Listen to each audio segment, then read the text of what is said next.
Alright, I'm gonna take a quick break and we'll probably dive into GameMaker just a little bit. But I am a little bit hungry, and kitties are hungry too. They're meowing at me, so I'll be right back.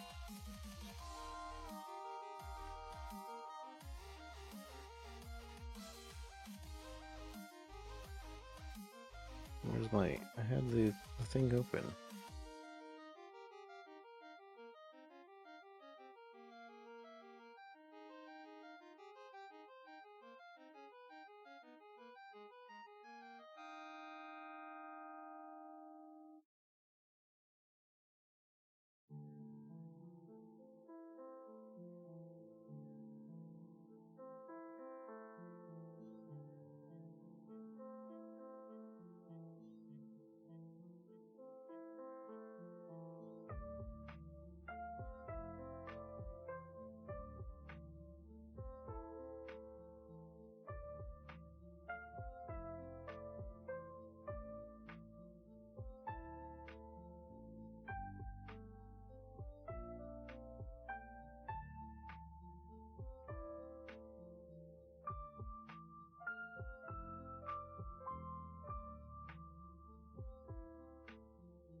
a watch streak. Wow.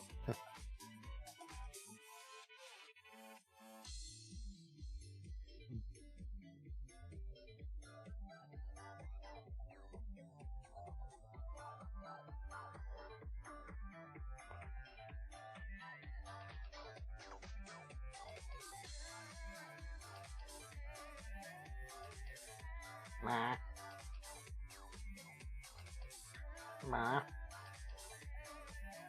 Ma. One second.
Sorry about that.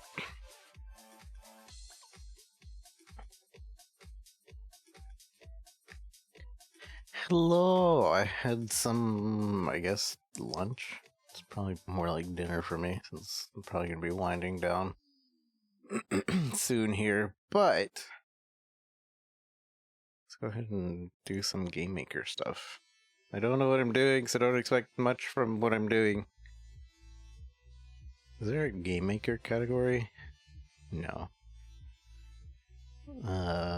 What is it? Software?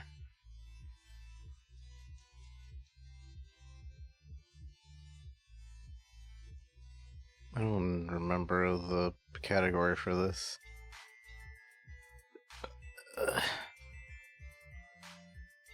It's gonna go to Pirate Software and Game Development.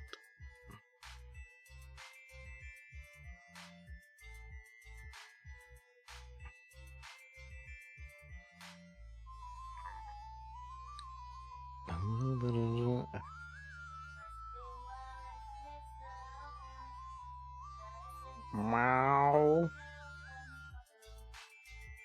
I have no idea what I'm doing in GameMaker.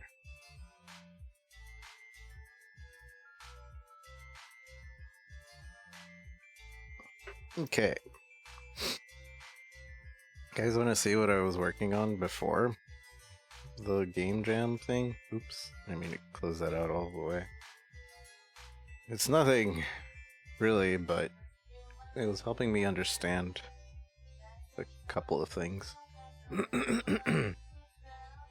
So, online there is a Mega Man X engine quote that all it is a bunch of assets and a bunch of things that they put together in GameMaker. And they were going to basically share that with everybody so people could make their own fan games. It's on the old version of GameMaker, so a lot of the things don't work, and they haven't updated it in like 6 months, so who knows? This is right here, Mega Man X engine. But it has a bunch of sprites, a bunch of just things everywhere. So I was looking into that as just like a starter to figure things out. And all I really have is they have a Mega Man sprite, or they have a Mega Man thing, and this is all the code just to get it to move left and right correctly. And then I started adding dash in there. So it's like I'm sure I'm doing this really inefficiently, but I started making like notes right next to every single thing so I know like exactly what it's doing throughout the process, and then I started commenting things out that I felt like weren't needed and such. Things over here. I found out that the create is basically like a starter initialized variable where like you can set variables and what they equal and all that in the create section of the object, which is the player, which is right now Mega Man. And Mega Man consists of 11 frames, but the first frame is only like a first step of the frame kind of thing. And the issue is GameMaker doesn't have a way to like really set like, hey, do the first step. And also GameMaker doesn't have a way to like reverse, like start from the beginning of the step, or start from the beginning of the frame, I should say. So to GameMaker, if like you play the sprite and then you stop playing the sprite, it pauses right here. So the next time you start playing the sprite, it's right here and it goes back, and then you let go of walk and it stops right there, and then you have to go all the way back. So I had to learn about how to like reset that to be here at the beginning and over here, because this is the main loop.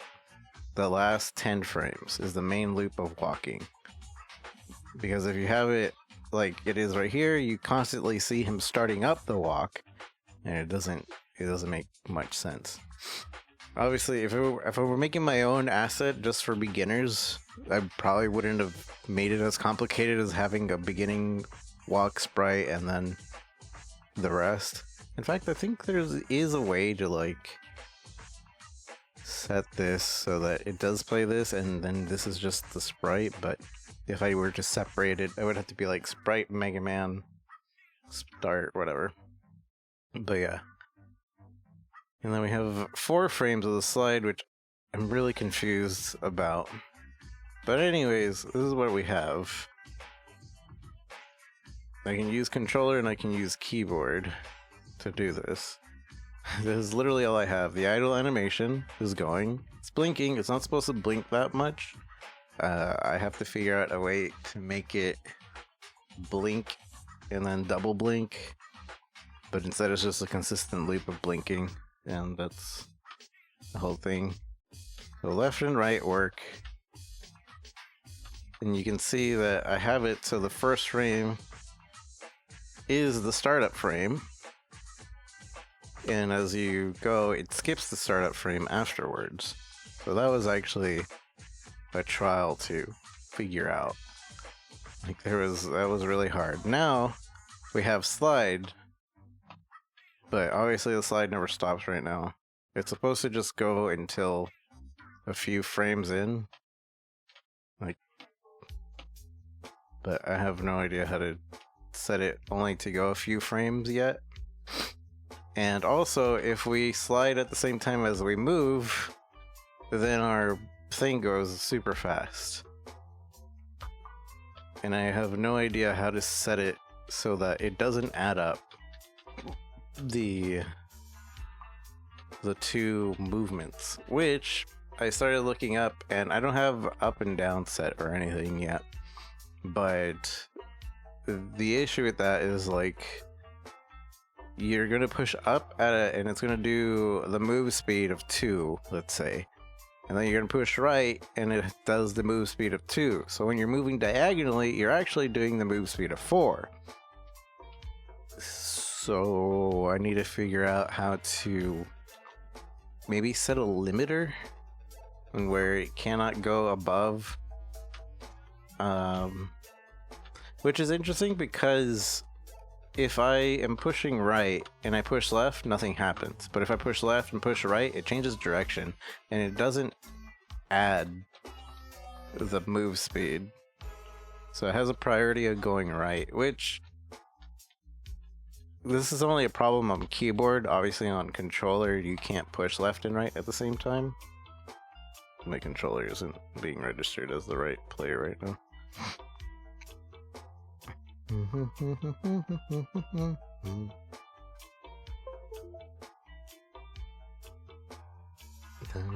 Yeah, see, controller works. I was having an issue with controller where like the animation wasn't playing with controller, and I realized what was going on is, so I have it set when you release any of these keys or whatever, it'll reset the animation back to frame 0, which is the first frame. Just a weird way of naming it, but 0. It goes 0, 1, 2, 3, 4, 5, 6, 7, 8, 9, 10 instead of 1, 2, 3, 4, 5, 6, 7, 8, 9, 10.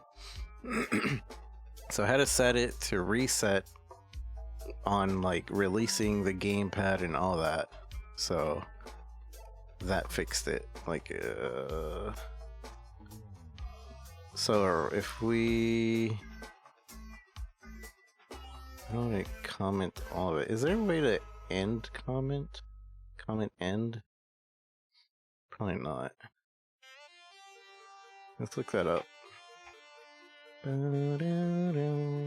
Because maybe I can comment and then comment end. Don't hurt me. Comment. I was also using ChatGPT to like ask it questions a lot, and it would give me things with old GameMaker language, which is a little confusing when you're trying to do new GameMaker language, and I had to keep reminding it, hey, that's not how it works anymore. Commenting code. Initializing, commenting. May also leave multi-line comments to give credit. Oh, here we go. This is what it is. Ta-da, ta-da, like this. So does that mean I could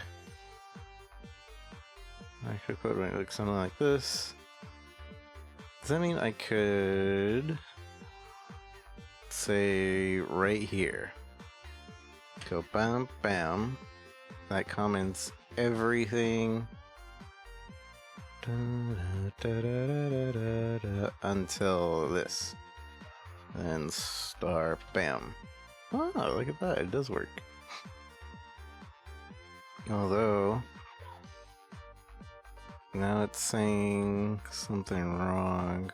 I guess, okay, I think I see what I had to do. Right there. Yeah. So I'll show you guys the issue I was having. Let's run it again. Run it back! So on keyboard, it was working fine. On controller, okay, this is also happening when I was in controller. On controller, it wasn't playing all the frames. Did I comment out the wrong thing? That's confusing. Because this wasn't working.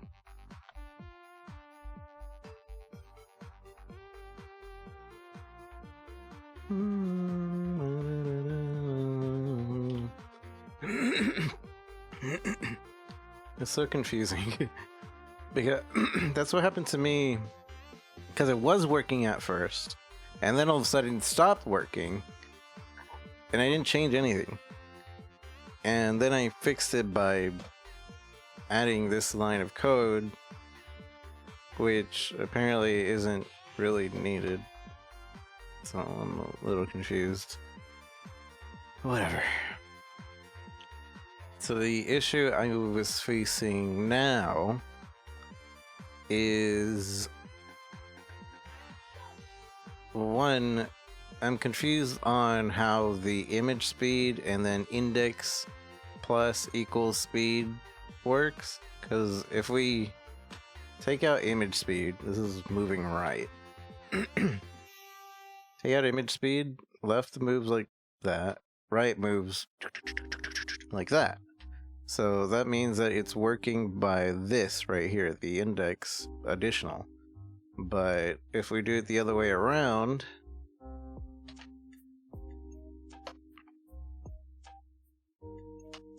it's moving left, and then on right, it actually moves in slow motion. So I'm not exactly sure what's happening with that. Although it seems like it's still resetting to the first frame. Something else I was trying to figure out is how to make it so, like, the first frame lasts 5 frames instead of however long it's lasting. And I was thinking, maybe, of calling each frame, but I don't know if that would work. See, right now we take off image speed and it just won't animate. I'm pretty sure. Oh no, it still animates. Oh, but it still animates really slowly. Wait, what the heck? So I'm moving left, then I'm idle, and I'm moving right, idle, left, right. What happened? Why is it moving slow now?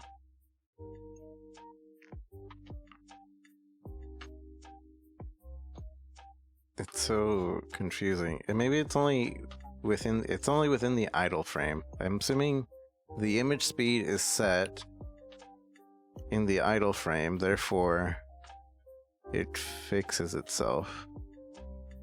But because I don't have a frame limit set, it's going really slow on the... Oh no, it's because we set it to be this, right?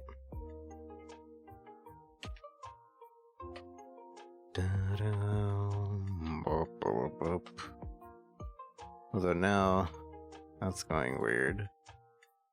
I'm gonna comment these out just because I'm trying to figure this out. Else index 1.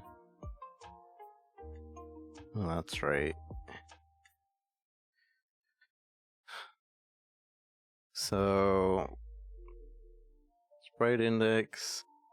So let's see what happens right now. So right now it's moving at, I'm assuming the intended speed, which would be coming from this, or coming from here. It's set to 15 FPS. Which I think that's what the speed is going at. And I didn't have to set that, that was just inherent. Which I thought you had to set it, so that might be something, or... Let me see where else image speed is being tracked. Image speed right here. And image speed over here.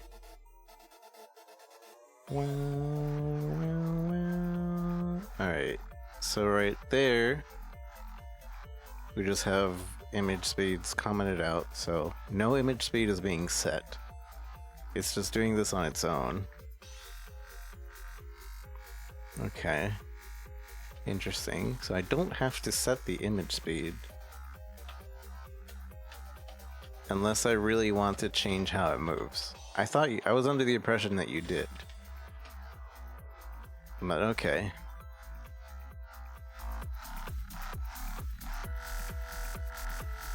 So there's supposed to be a way to like call the index for a certain amount of frames, but I'm wondering if this is right. Because, so Mega Man, you're used to seeing the first frame when you're like scooching forward, but this, like, it moves to the second frame a little bit too fast. But I don't know if that's just me. So if we call it, it starts in index 0.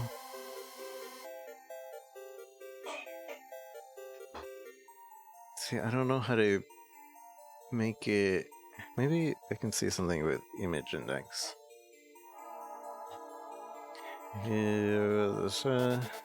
A stretch frame will be returned as a fraction of the number. For example, in a sprite editor, you can stretch frame 1 to last 4 frames instead of 4 frames returning the value 1234. Instead, return 1, 1.25, 1.5, and 1.75.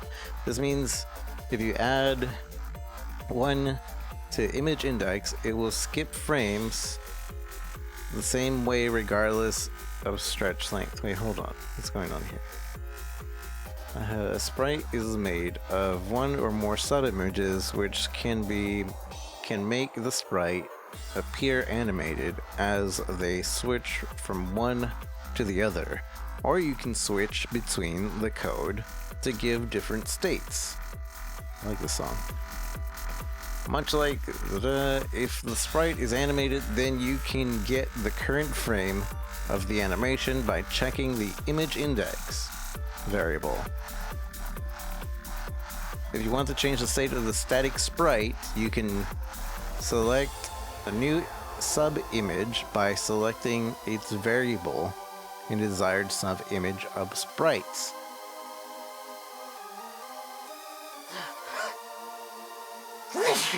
Sorry. For changes in the variable to be visible, the instance should have either no draw events, and so GameMaker will default draw the sprite, or be drawn using one of the following functions, like draw self and draw sprite exit, by supplying the image index into the appropriate argument. Draw self. This function draws the sprite assigned to the instance exactly as it would be drawn if the draw event held no code or action, and will reflect the changes that have been made to sprite instance variable in events. Note, this function performs the default draw. This makes the instant draw itself with the properties defined in the built-in sprite variable. These variables are included by default with GameMaker objects and are related to sprite assignment to instance of the room.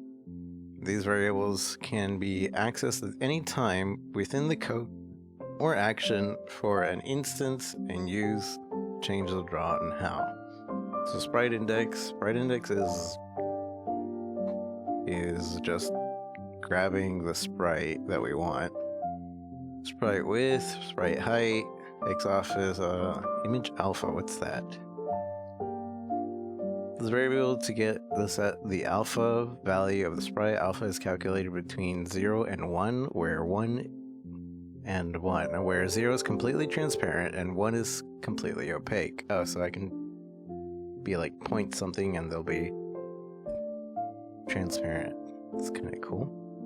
Please note that for changes in this variable to be visible, the instance should either have no draw event, blah blah blah, and 0. Okay, let's see what that is.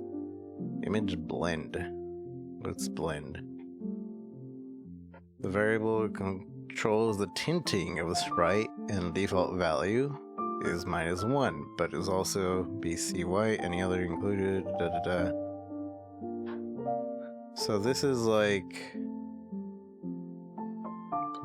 blend find. This is the original. So you make a blend red so it becomes red. Sea lime.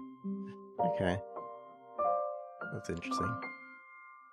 Image speed, image number, image index. These three I want to know about. Mask index. I want to know about all these. So image index. A sprite is made up of one or more sub-image blah blah blah blah.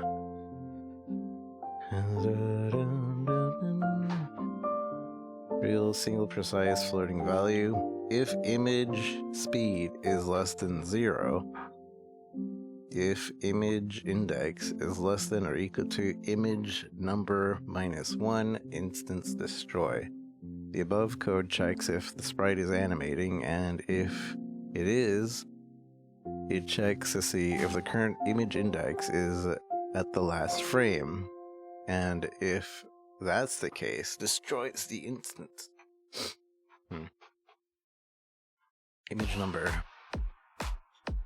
A read-only variable that can be used to get the number of subimages in a sprite that has been assigned to an instance. If you need the number of subimages for a sprite other than the one assigned to the instance, you should use sprite getNumber. Please note that when there is, for example, one subimage, this variable will return 1, but the image index of that subimage is 0. Okay. Image number -1. Image number -1. Destroy. Image speed. The variable determines the speed in which GameMaker will cycle through the subimages for a current instance sprite. The speed value given is a multiplier.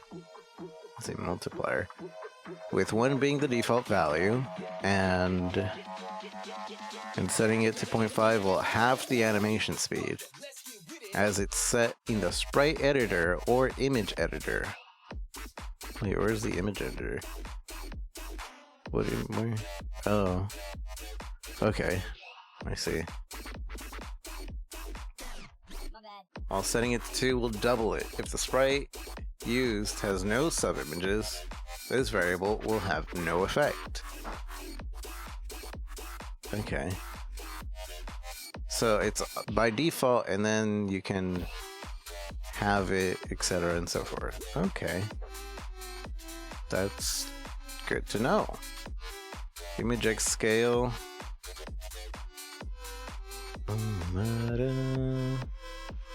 Okay, yeah. That's the scale. That's how we flip it. We mix the X scale into mask index. When you define an object in GameMaker, you can assign it a mask to be used for collision rather than the one that corresponds to the defined sprite. This variable can be used to find the sprite index of the mask, or for its return -1 if no sprite has been assigned. Or to mask the instance of chosen sprite, settling the index means that you can have, for example, a sprite for the instance with an irregular shape, yet give it a circular collision mask that it's gotten from a different sprite. Okay, so this is like, we can set the hitboxes, etc. B box bottom. The read variable returns the Y position. The bottom of the bounding box, for instance, where your bounding box is defined to the maximum width and height of the mask instance. This probably bounding box. This probably has to do with cameras and etc. I'm not really there yet. Draw sprite. Exit. The function draw sprite given function draw sprite, but with additional options to change the scale, blending, rotation, alpha, being sprite drawn. Changing these values does not modify the resources in any way, only how it is drawn. You can use any of the values, pure values, instead of direct values for the argument in the function. The image below illustrates how different values have the drawing of the sprite. Okay. So sprite index 0xy110 -11. Sprite index 0xy.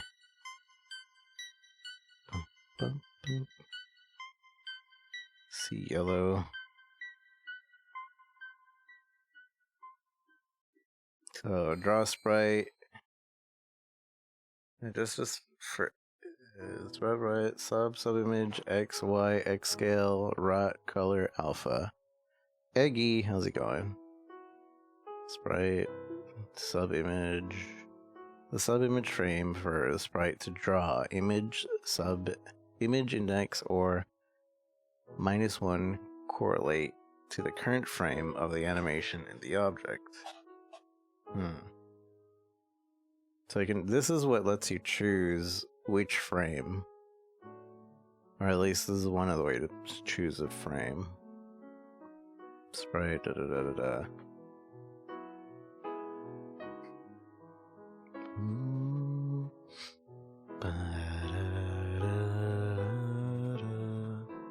Yeah, that's interesting. Though it doesn't really answer my question about how to call an image index for a certain amount of time.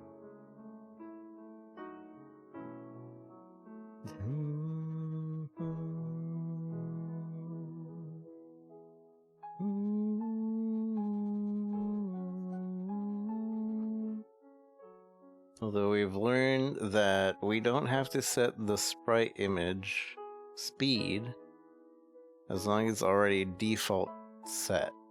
So whatever we decide the speed of the default is.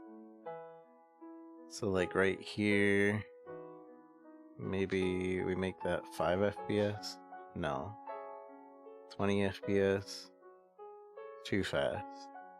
Although that might not be too fast if it were to be like only to the end.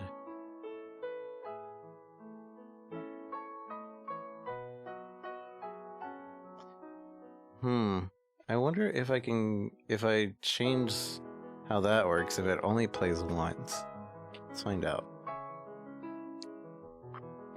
No, it's still cycles, but now he's blinking fast.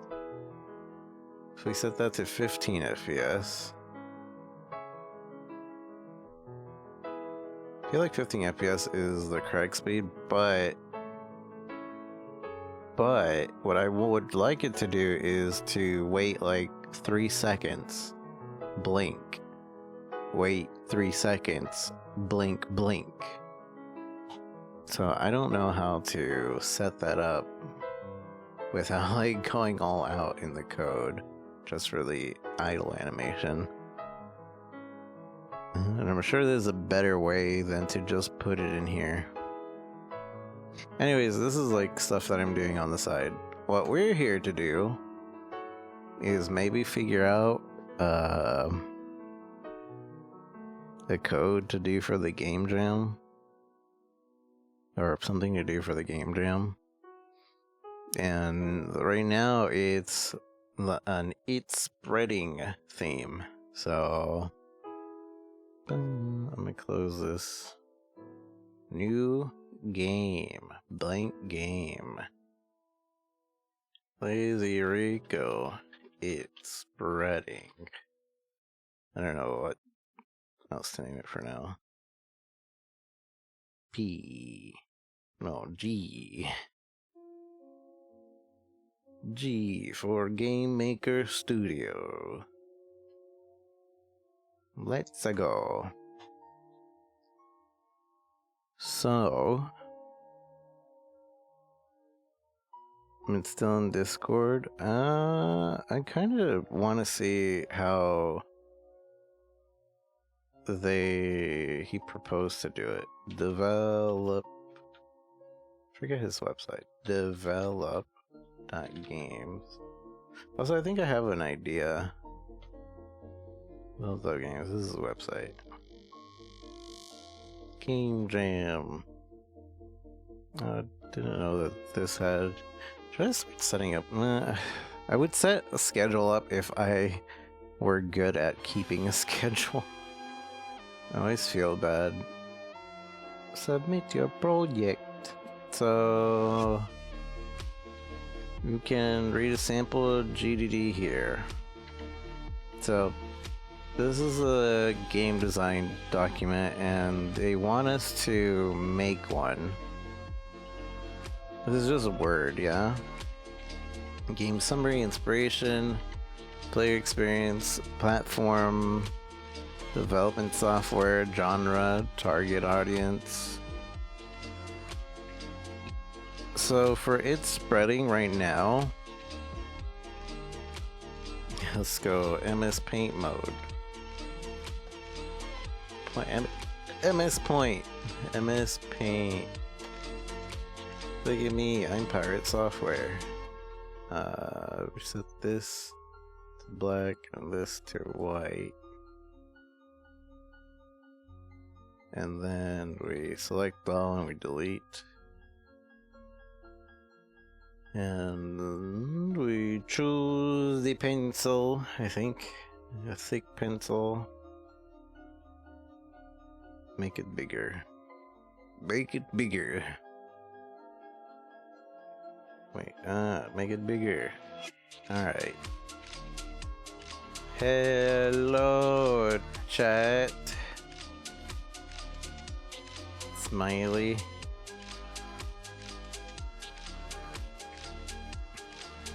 Alright, so what I'm thinking for the thing. Wait, why did it change to select? Give it back my pencil. So I'm thinking for it spreading, yeah? I kind of still want to make a bullet hell survivor, but it's gonna be weird. Kind of weird, yeah? So obviously I'm not an artist, I don't have an artist, and I don't think I in 2 weeks we have the ability to really make a good looking thing. So that's going to be our character, little Soikle. There's going to be other shapes, other colors, triangle shapes, square shapes, and what's another good shape? Like, I guess it's going to match, yeah? So there's going to be squares, and I guess it'll be like rectangles that are this long. These are like the characters or whatever. Different factions, as we should say. And each one is going to have like their own little mini.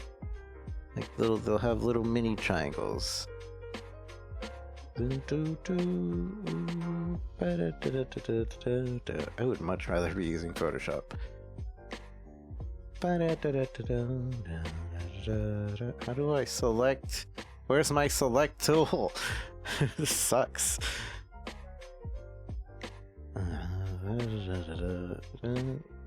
Is there no select tool in Paint?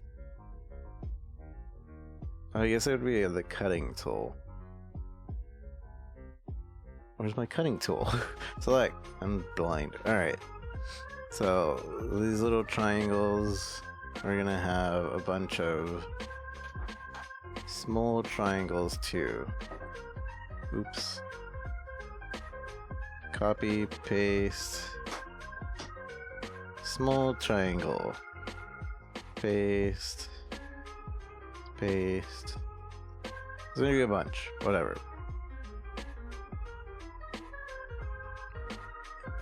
Same over here. And there'll be different colors. The point of everything, if this is still gonna be like a survivor or I can't say it's gonna be a bullet heaven because I don't feel like we will bullet heaven it. But there will be some form of, not attacking, but in my head, like the way I want it spreading to work would be to like, this is your character, you're going around, and you have to engage with another thing, and then some of them will turn into circles that'll follow you around as well. So you'll have like a little army of circles that came from other circles. Others will change their color to your color, if that makes sense. So let's say our main color is orange. The triangle's main color is red. Oops. And then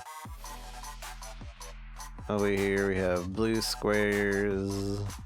We have green rectangles.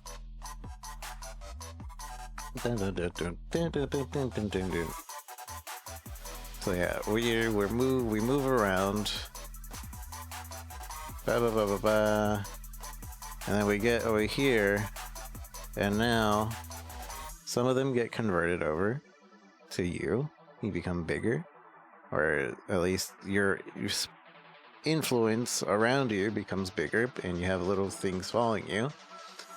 And then some of them will change their color. Not all of them, just some of them. And what these will end up doing is they'll start going over to the other shapes. And some of them will survive, I guess. They'll go to the other shapes. And like, if he goes to the big shape one-on-one, he'll probably convert to a blue. Or he'll probably convert to a square.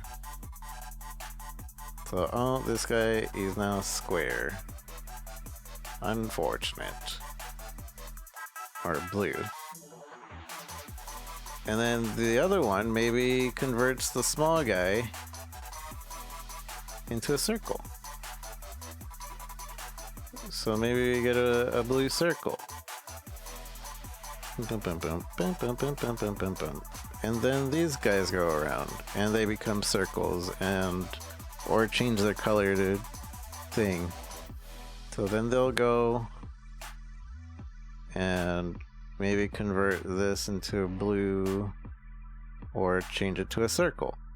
And the whole point is you're trying to make it so that everything becomes a circle.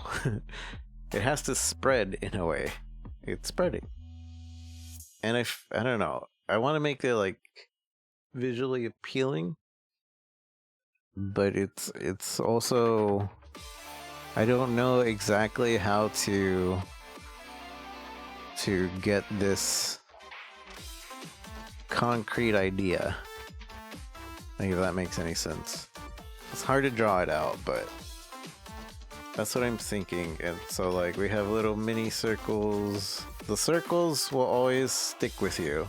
So if you find a circle somewhere that say is over here, once you get next to that circle, it becomes a part of your team that you roam around with, and its points make it so like you could go to the big guys here and either change their colors,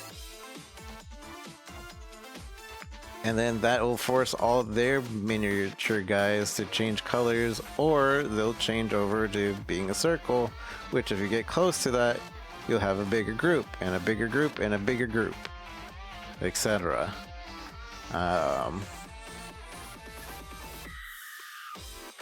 And that's just going to be happening infinitely, and I'm not sure how to make the lose condition at this point. It just makes it so like it keeps spreading, right?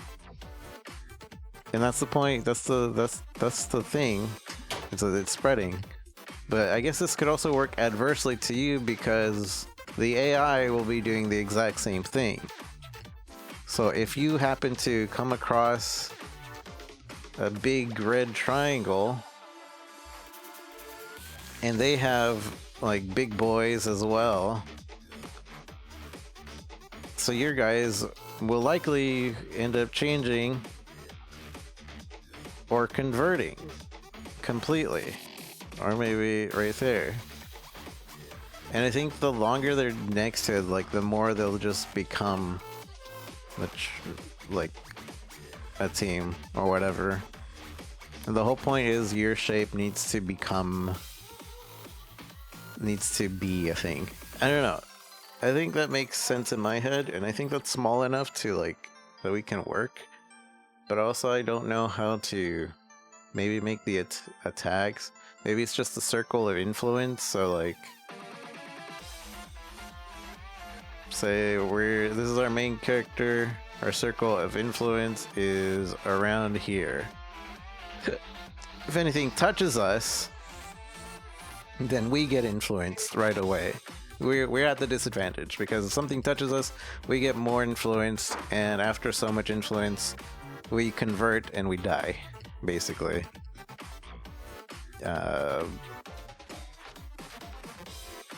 And technically, we just become part of another team. And I don't know if it's like to end it there or to... I guess that would be the game over condition. We get converted. So they can touch us, we can't touch them. So we're constantly trying to move around. The little guys will do less damage, etc. If we get one of the big guys on our side, though, say he changes his colors.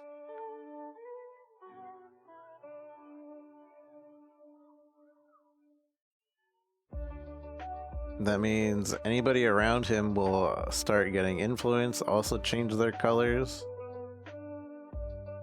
And maybe if they are, like, say they're our color, maybe if we go and touch them, that's how they can convert to being a circle. And therefore becoming part of our little circular team, yeah? And then we have a big guy. And then this guy becomes a big thing. Or what would probably happen is the biggest guy, that becomes us. And then everything else is around us. Yeah. This is a really simple 2-week game that I think we could work. That would be it. It's spreading, and the whole point is to try to spread your influence. Or your color.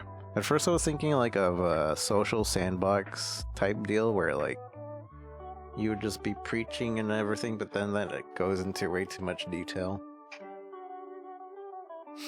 But I think this makes sense. Also, it would be easy to make the shapes.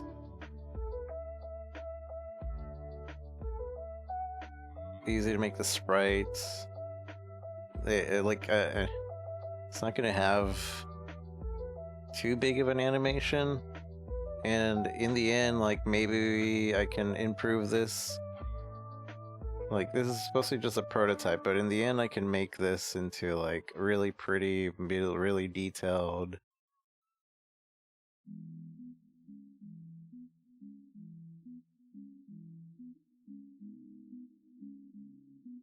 But it's also not something I've seen anywhere.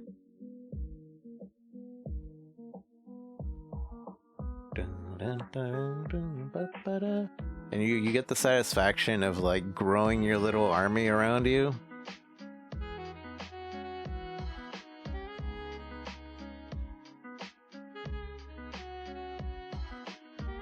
I've seen this done a lot of times with the colors and the shape. Seems legit. It's like done in simulations. I've never seen any simulations.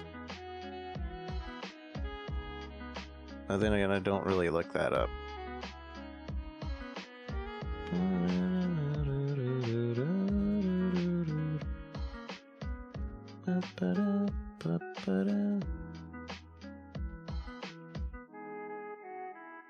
Prey predator simulations, see how population grows.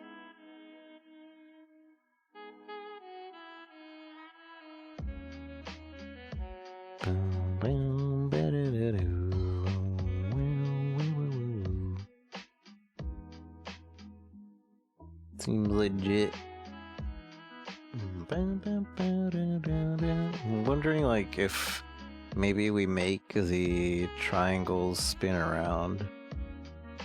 I don't think this has... Oh yeah, it does have the ability to rotate. Oh, can't really show it though.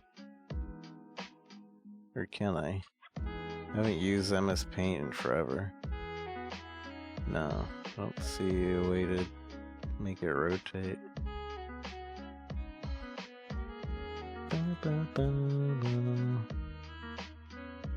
Mostly the same. Oh, rock, paper, scissors simulation?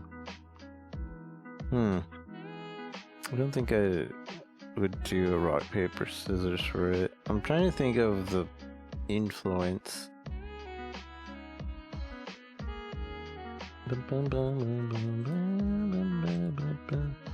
Let's see. What are you showing me? Oh,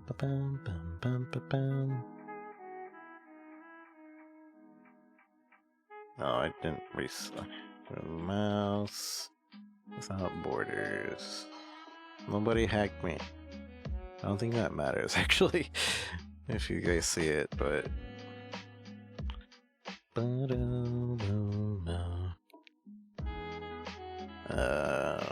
mouse without borders. This makes it so I can copy from my other computer. Watch the second video, does a better job. Okay.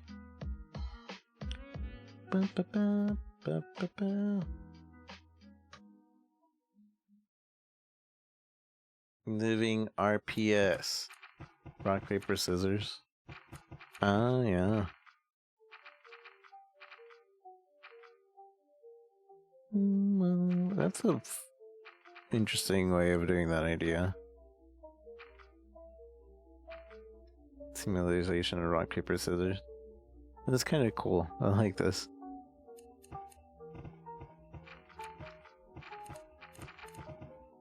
Is this just a simulation, or is somebody actually playing this?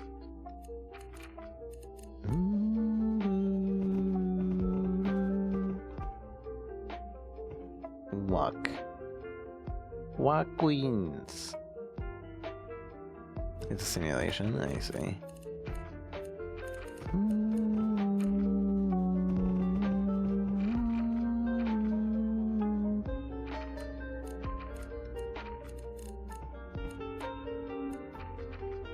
Each object chasing the other one. So each object is trying to win. Or it's chasing after what it can eat, right? So it's not like moving by itself. Food reproduction, I see. That's kind of cool.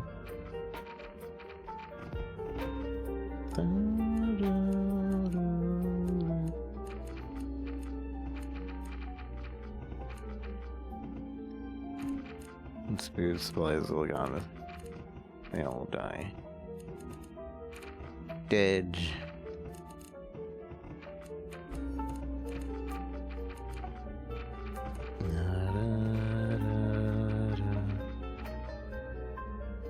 Okay, that's interesting. Boom. So something like that, except we're gonna be moving around. And we have that influence around us. Although, what I was also thinking of, it's like having each faction have its own type of attack. So like once you get the big boy in the faction, you'll get that type of like ability.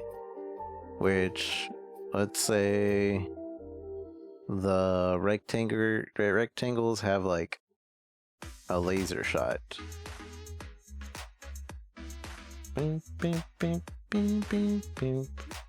Which just means that they influence in a straight line but kind of further away, but it's not as strong of an influence. Circles can have like holy bibble, a holy bibble type of influence around, so it'd be just around him. And then if you get the entirety of a faction, you would assimilate their skill, or at least if you get the big boy of the faction, you would assimilate their skill. In triangles, we can make him have, I'm thinking of what you call it.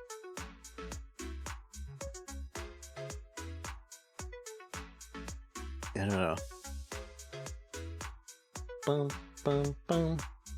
bum, bum, bum. Boop, boop, boop, boop, boop, boop, bam, bam, bam. Bam, bam, bam, bam. Bam, bam, bam, bam, bam, bam, bam. I don't know. I think something like that is how I would do it. So that's one thing right there. Another idea for it spreading, I think we're gonna go with that one, but another idea for it spreading, we could I don't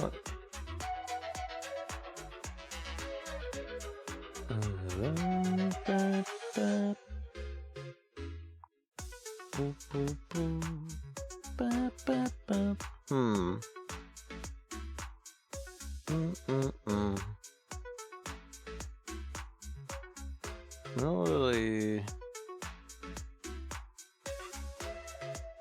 The obvious thing would be like zombie, like you bite somebody, and then that spreads more zombies. And you go turn zombie, bam, zombie, bam, zombie. And it could be. There was a little topic when they were figuring out like what the theme would be, like a pre-apocalypse theme. I was kind of also thinking something in that. If we were to go like 2D platformer, what would we do for 2D platformer? Everything I jump on becomes me. Take too long. That's fine. Dun, dun, dun, dun, dun, dun, dun, dun. I think I'm gonna go with the circle idea. So now my issue, I guess, is I should make a game document. Oh, I don't want to make a game document.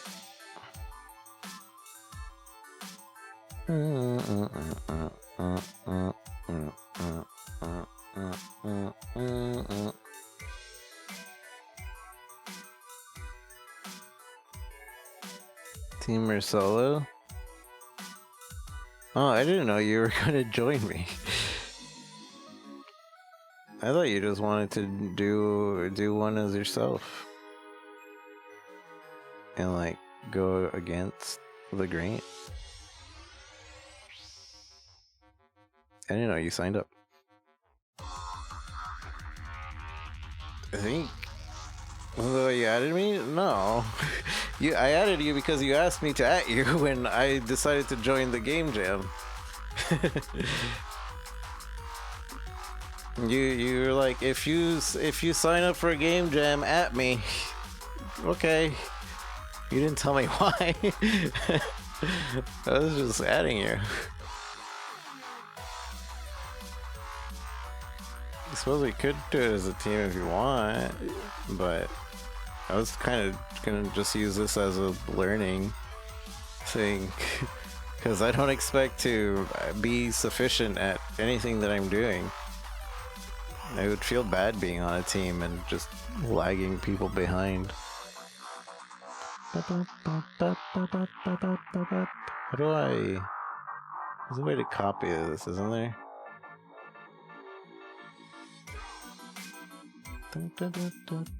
Make a copy.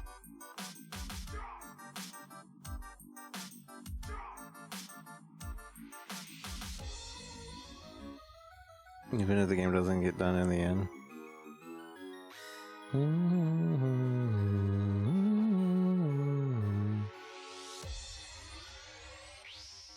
Well, see, now I feel bad about not getting your ideas if we go on a team. I'll just kind of...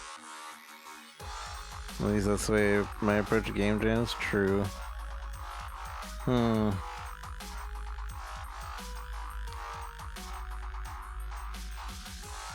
being on a team would also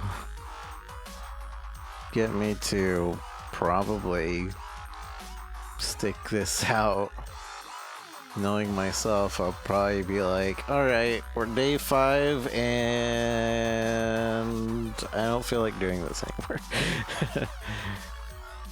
First 4 days, 12-hour days. Last day, like, alright, I gotta go take care of the cats.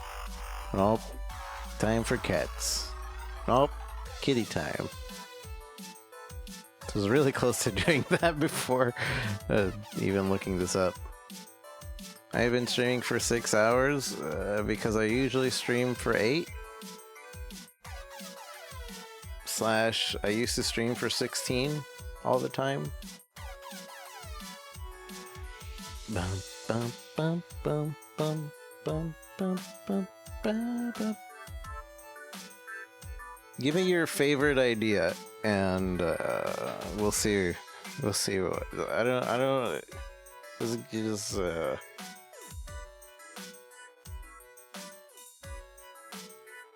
it's like, what is your favorite idea from all your ideas? Just give it a name. Don't like go too much into detail.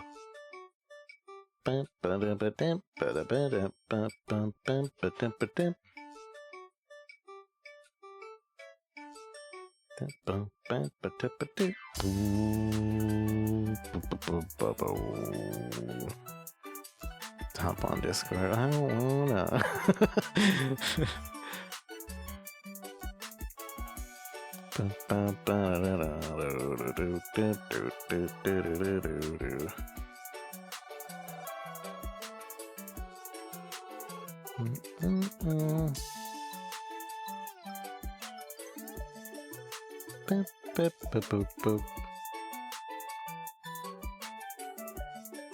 Let me figure this out, and then I'll see if I can get myself to not be so antisocial.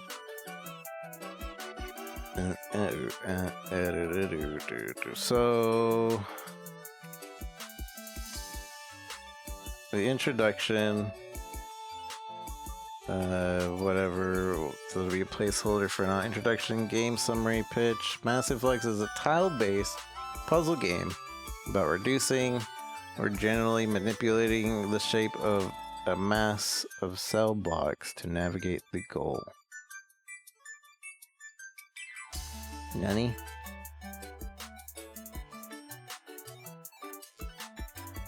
How would I write my idea down? You can either shoehorn a game genre and mechanic into a game jam theme, or think of a game jam theme in a larger scale and then see what game mechanics work for it.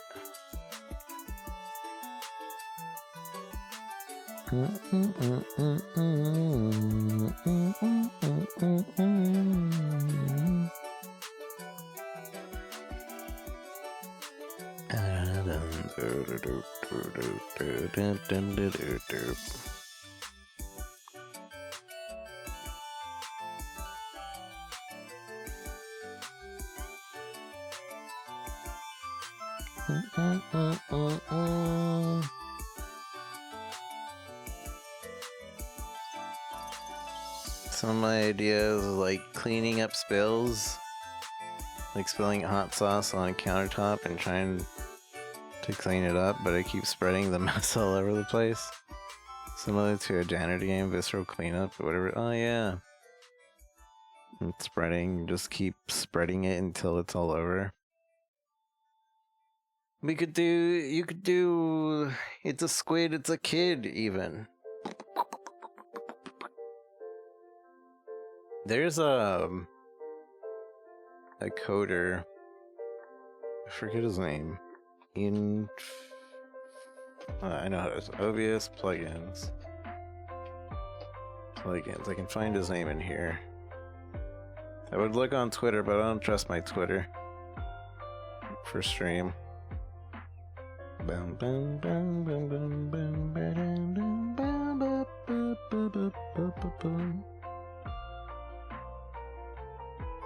Here we go, this guy. Infinite singularity. Da, da, da, da, game.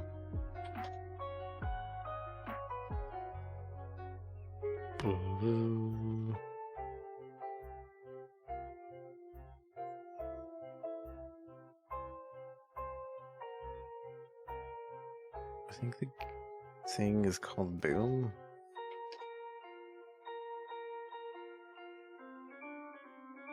Twitch. Chalk Boom. This. Mother father.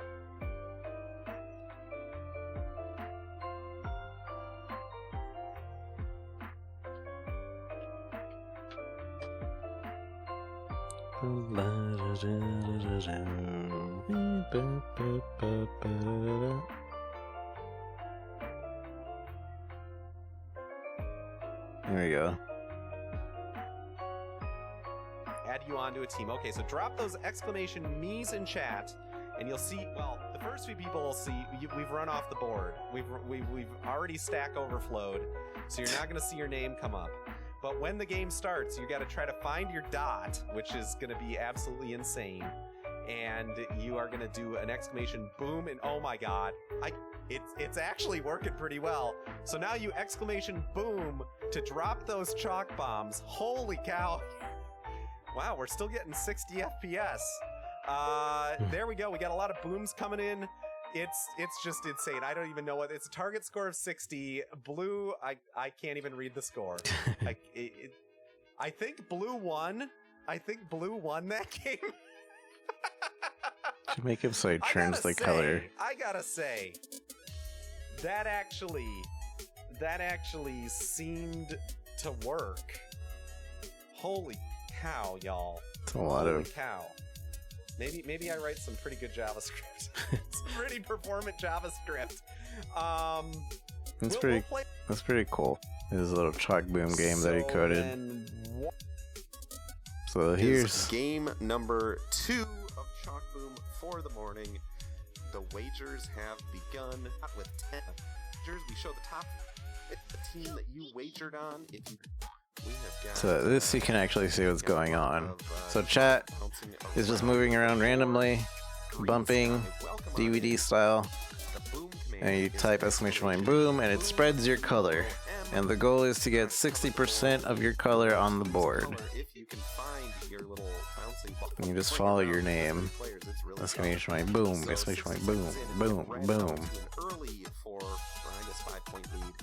With Blue now catching up, covering up a bit of that red and overtaking lead. Whoa! What happened behind my head here?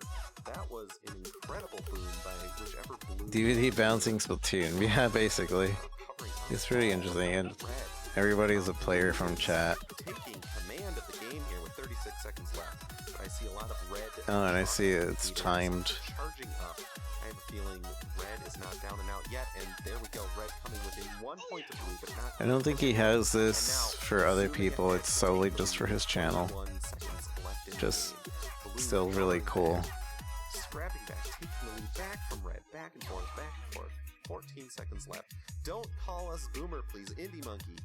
You are all boomers when you're playing Chalk Boom. That is just the way it goes. And now red taking a significant 3-point lead with 2 seconds left. Blue trying to catch up, but they're not quite. Red wins. And in the second Chalk Boom, but I think that also falls into the thing. But like, yeah, your spreading thing reminded me of that. Game mechanics like auto clickers, paperclip games, all about spreading, and the theme was the consumption or never-ending growth of capitalism. Oh yeah, the spread of capitalism.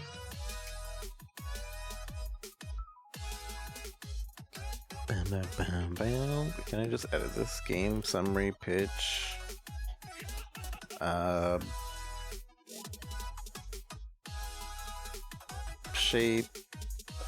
slash colors have their own influence on others. You want to convert all other shapes and colors to your team and shape.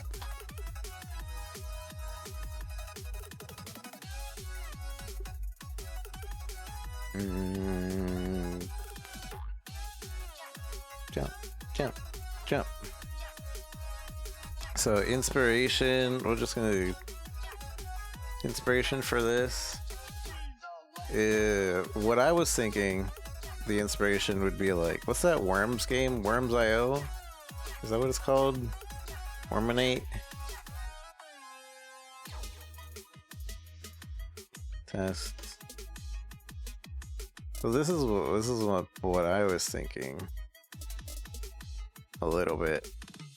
You go around and you like don't touch the bigger guys. But you do want to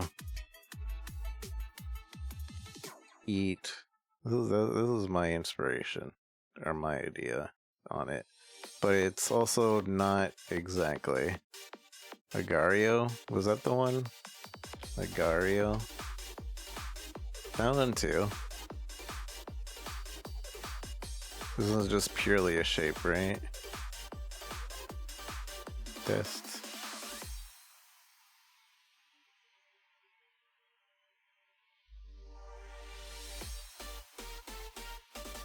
This is just grabbing shapes, which I don't want.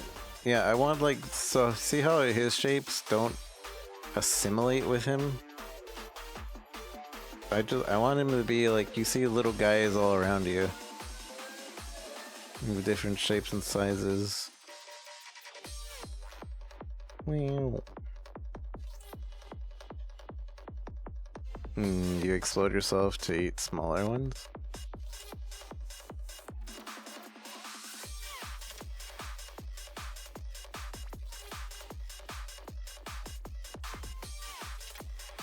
There's a wall. If I remember correctly, you don't want to touch those. Explode is a risk reward. How do I explode myself? Do I touch these guys? Ah. Yeah, that is the risk, isn't it? Bruh.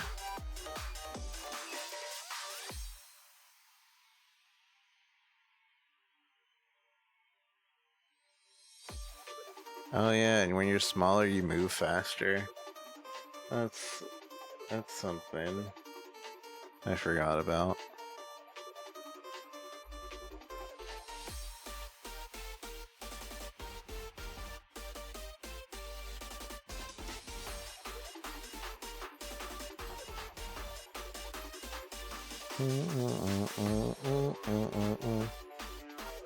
Let me eat.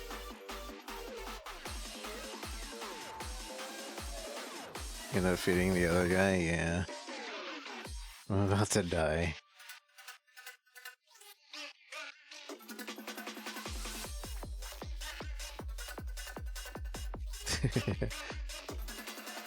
He fed me. Get Shrek'd, he fed me.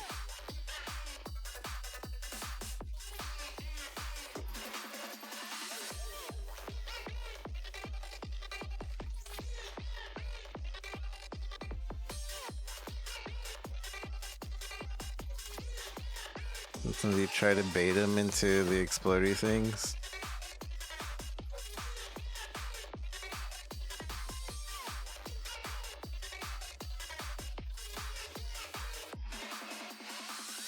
Nar. Nar.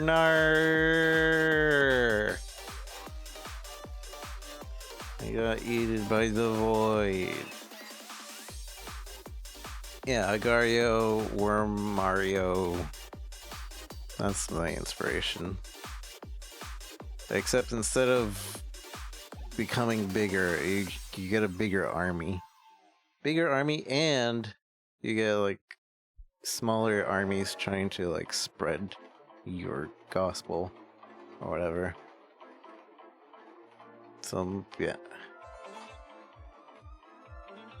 Gario.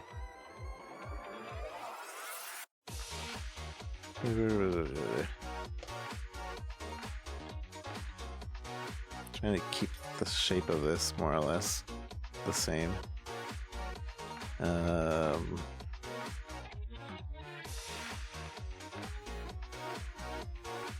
You have a circle and you eat smaller circles and you can explode into many circles. Bigger circles move slower but can eat more. More smaller circles eat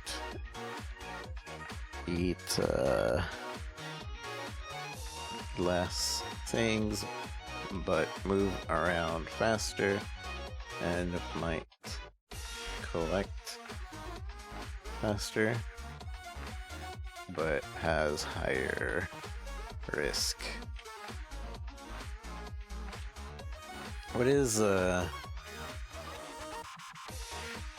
What's the worm version? Because it wasn't worm Agario. It wasn't the one that I was playing. Worm Ario, Worminate, Wormax, Worms.io, I think was the one that I used to play. Maybe. This wasn't it, was it?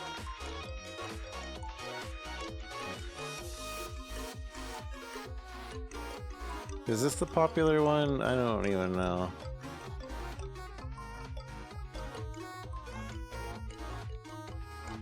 This one has like the same type of, if you're small you can eat the bigger, or this one's like more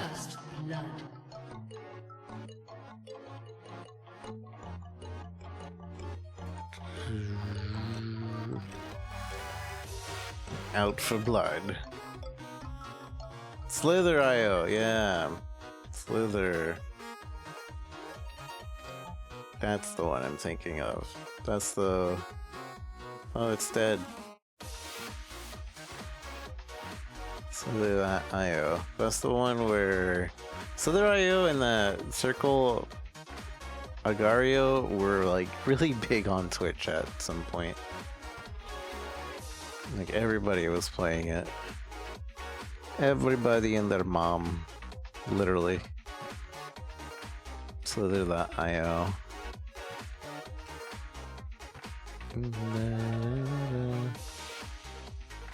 Is it this one? It's dead. No website that works. Alright, Slither.io. The inspiration. You are a small snake that moves fast and eats dots, and if another snake would run into you, you would destroy them. You don't eat them, right? You just destroy them.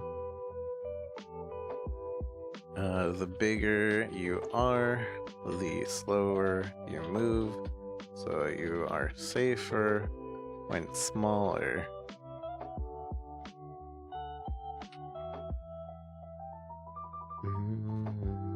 Remember, I thought you ate them? I don't remember.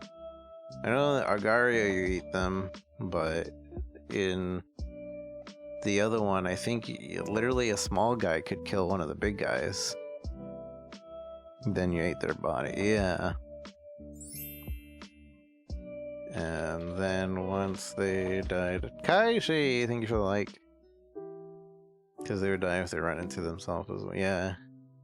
And then once they died, you could eat their exploded body to become bigger.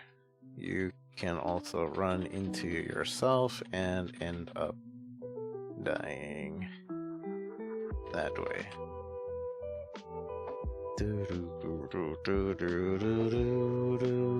In a single screen dungeon for 15 to 15. Oh, player experience. Wait, what is this player experience? Oh, this is okay. So for my game, the player experience would be what I'm thinking of. You are a shape and a color. You're a shape and a color.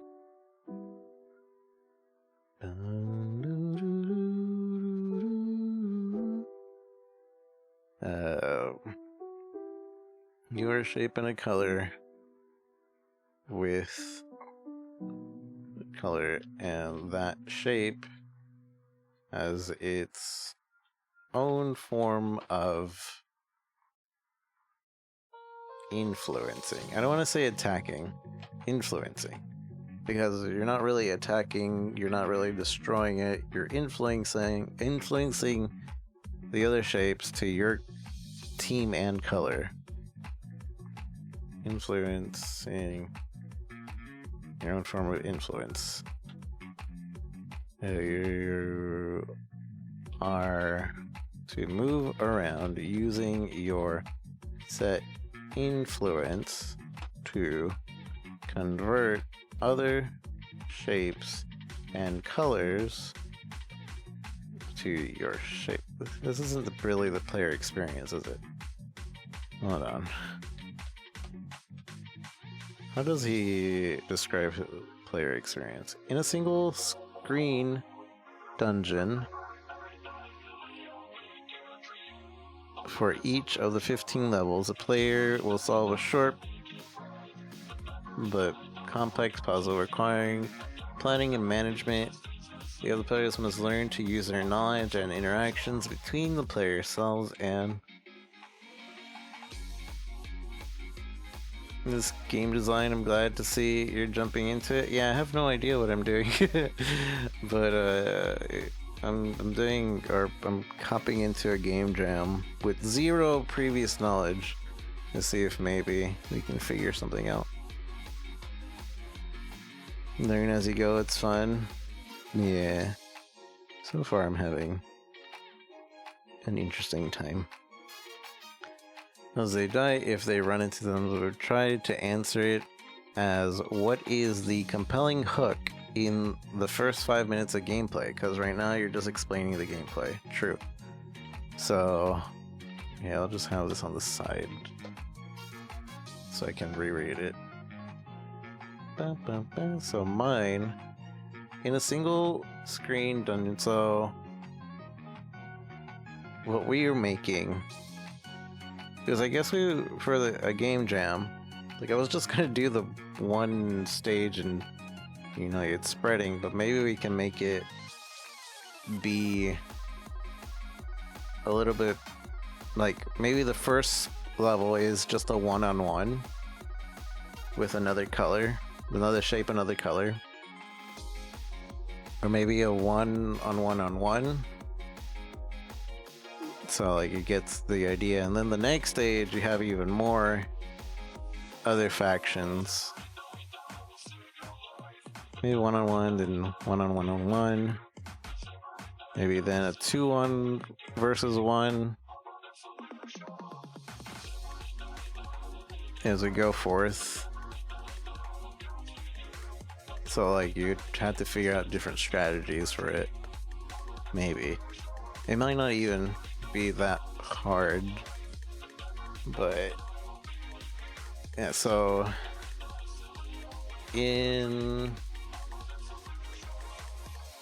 It's not gonna be a single screen though. It's gonna be like kind of like how you move around and you're finding everything. And I don't know if maybe I'll have like a level layout or not. Maybe. Could also like make everything leave a trail, but then we're going into like the messy territory. I don't want to steal your idea, but more like I'm gonna stick to mine. No messy, no mess. That's gonna be a nightmare for me to figure out and decode too. So let's in an area about 1, 2, 3, 4, 5, 6, 7, 8, 9 screens in an area of about 9 screens big, which means like the middle screen, then you can scroll up, it'll be the screen above, screen below, sides and all that. You start in the middle, or depending on the level, I guess. An area about 9 screens big.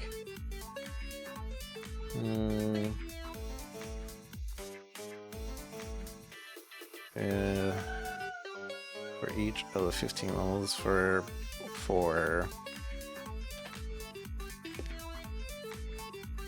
10 levels. It's mostly about execution, true. An area about 9 screens big for 10 levels. You are a shape and a color.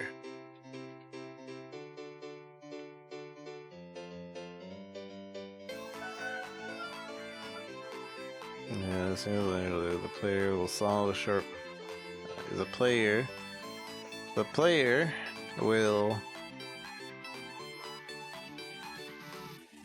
attempt to spread their influence to other shapes and colors. Those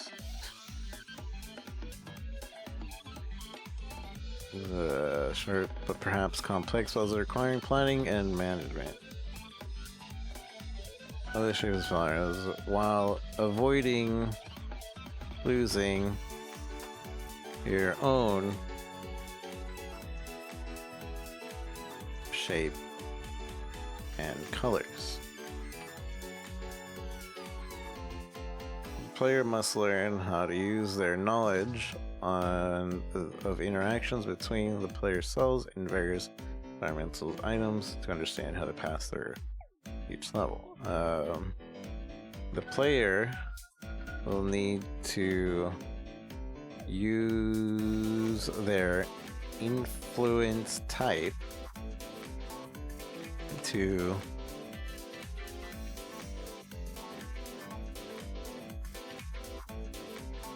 not attack, to influence type to influence. I feel like that's a bad way of explaining it.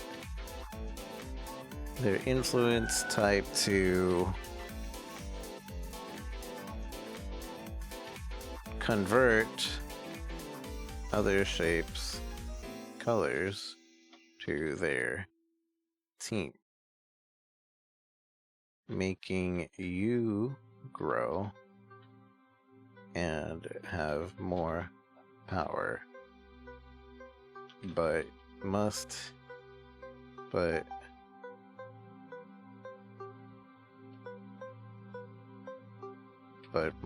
be careful not to fall under the influence of other shapes and colors. I don't know. That makes sense to me.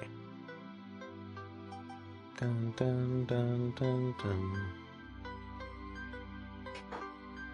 Platform. The game is developed to be released on Windows PC. I can keep that, I guess. Possibly web-based, since it's going to be possibly web based. No, I'm just gonna keep it like that. GameMaker, A-Sprite. I don't remember if I have FL Studio on my streaming PC. I remember using it. I'll have to double check. I might just use my own sound, my own voice for the sounds. Although for this type of game, it wouldn't really require too much, which is perfect because I don't have much. Just like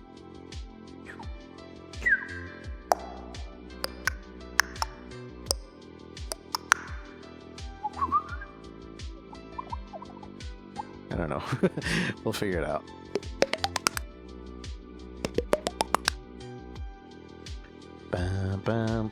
Single player puzzle casual. Yeah, but that also requires me to go look for them. I can just make it.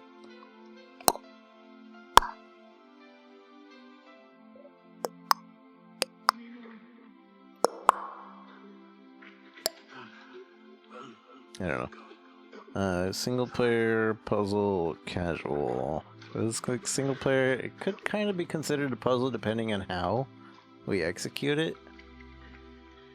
Because say we go a certain direction and maybe the big guys can't go through a certain direction, so we don't have to worry about it. But the smaller guys can. We have to worry about the little guys. I don't know. Casual, single player, puzzle casual. I don't know if we can consider it a puzzle yet. Casual. I want to say it will be casual. I'll get you there. And it could be expanded into multiplayer, but if we're trying to stay our expectations low, especially for something that we can't really work too much on, without heavier complicated ideas, target audience, without heavier complicated ideas, the intuitive to grasp mechanics,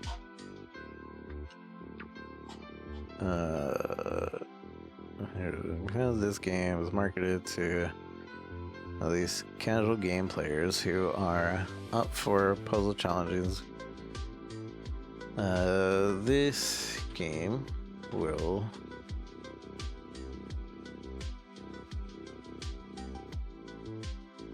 grab the attention of visual ASMR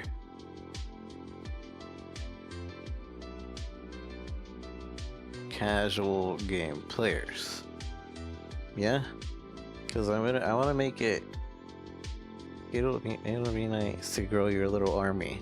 And that's specifically another reason I want to have them. Like you just constantly see just the small little things moving around and never combine. Because it's like visually ASMR. Visual ASMR. Or puzzling, challenging.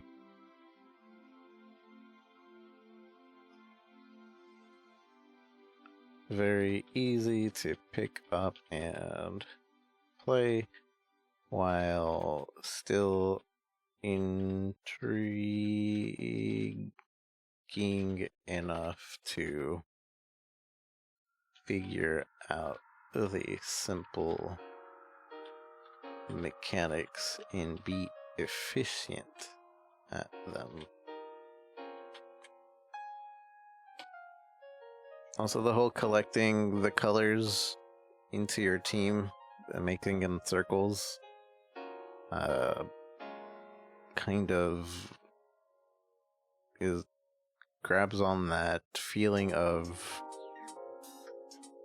I don't know what that is. It's another ASMR like feeling. Grabbing your team and throwing, it will give that ASMR feel. ASMR view. I don't know. Something like that. We'll go over this later and like min-max it. Concept, gameplay overview.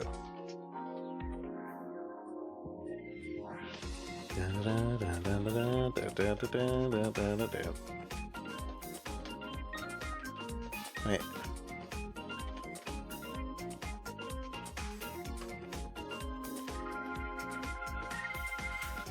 The player controls a mass of player cells, each with individual statuses, but moves as a collective. Individual cells may die or be created with influence to total shape of the mass. Wait. This is describing my game.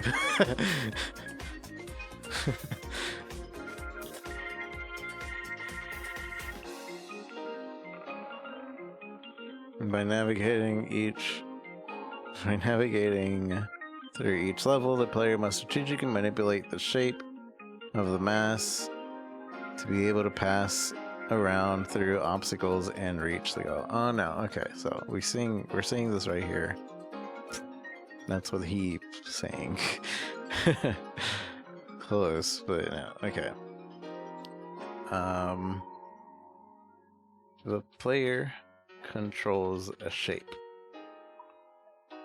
That shape has a color.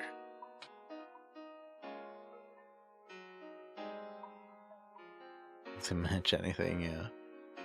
A shape has a color. Each shape has its own form of influencing other shapes and colors. Other shapes, colors. This influence will turn other shapes and other colors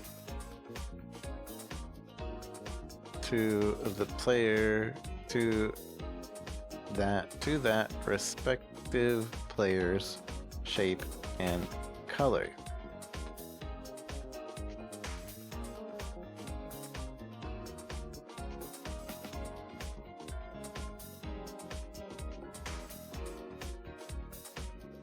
Shape, color.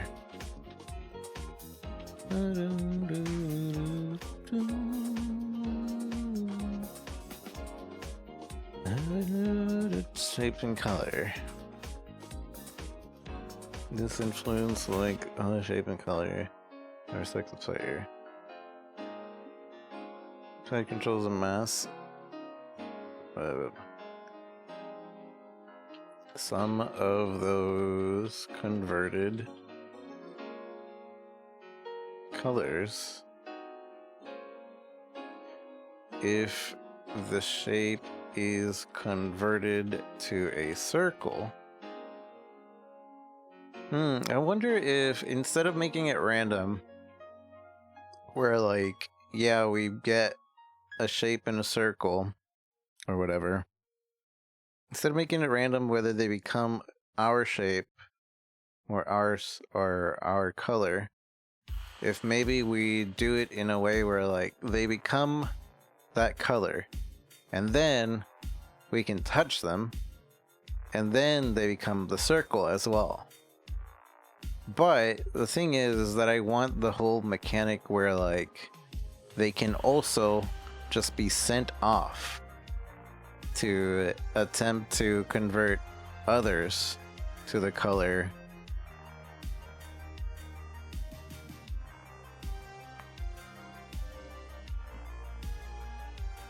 That's what I want that mechanic in there, because then your influence is spreading. You're not the one just doing the spreading. Your influence, and it's going to be visually nice if like once you get so many colors, it'll be visually nice to just see your color just grow all around you until it's just like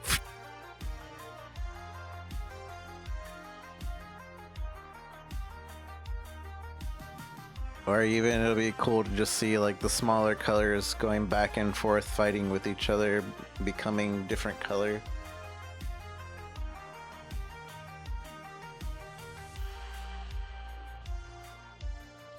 And then that'll be your cue to like go in there and change the tide of that little influencer, or to be paying attention and like seeing their big guy is coming to change the tide. Maybe you should be going over there to try to influence.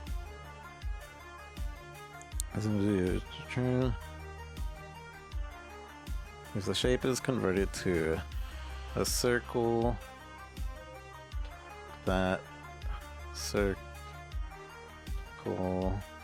if the yeah, because we're not exact, it's okay. If a shape has color, if a shape and color is converted to your shape, it follows you around, influencing with. Wait, I probably should put this in a different section. Or no, is everything just one paragraph? Yeah, it is. If shape / color, if a shape and color is converted to your shape, it follows you around, adding to your influence type power.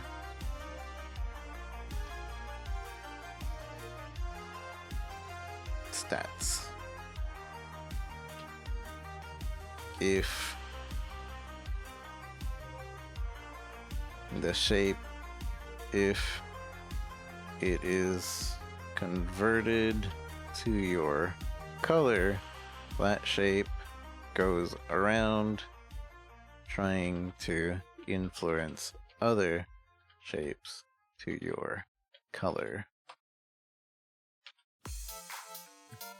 You can then go to those colors. You can then touch those colors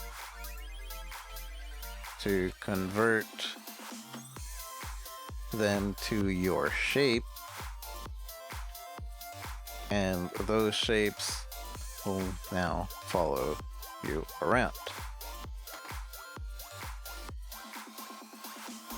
adding to your influence power.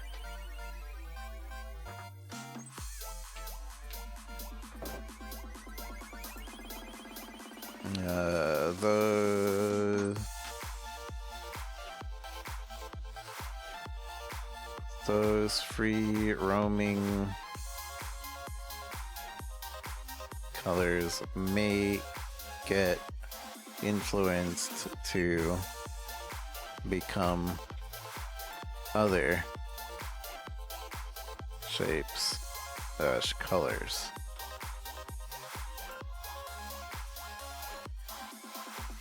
Go.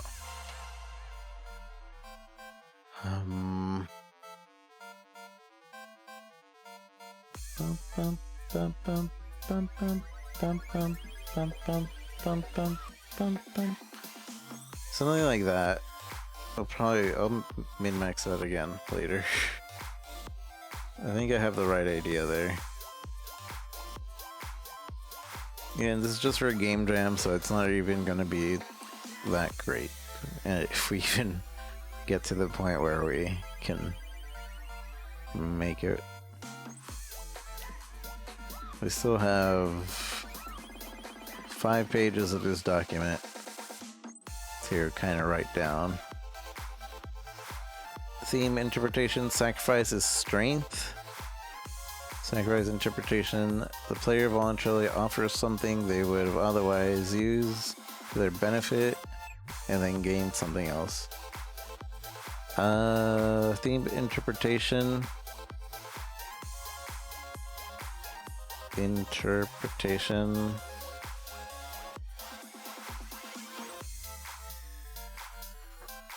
What is it?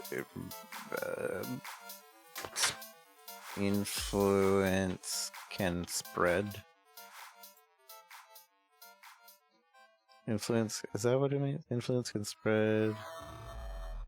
Sacrifice. What is the sacrifice is strength. Influence is strength. Influence can spread.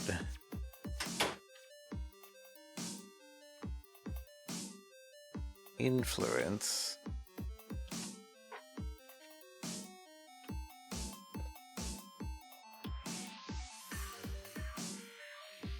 interpretation. The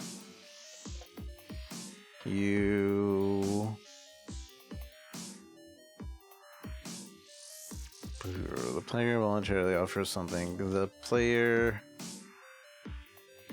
has the ability to influence others, whether directly or indirectly, and that influence can spread to others.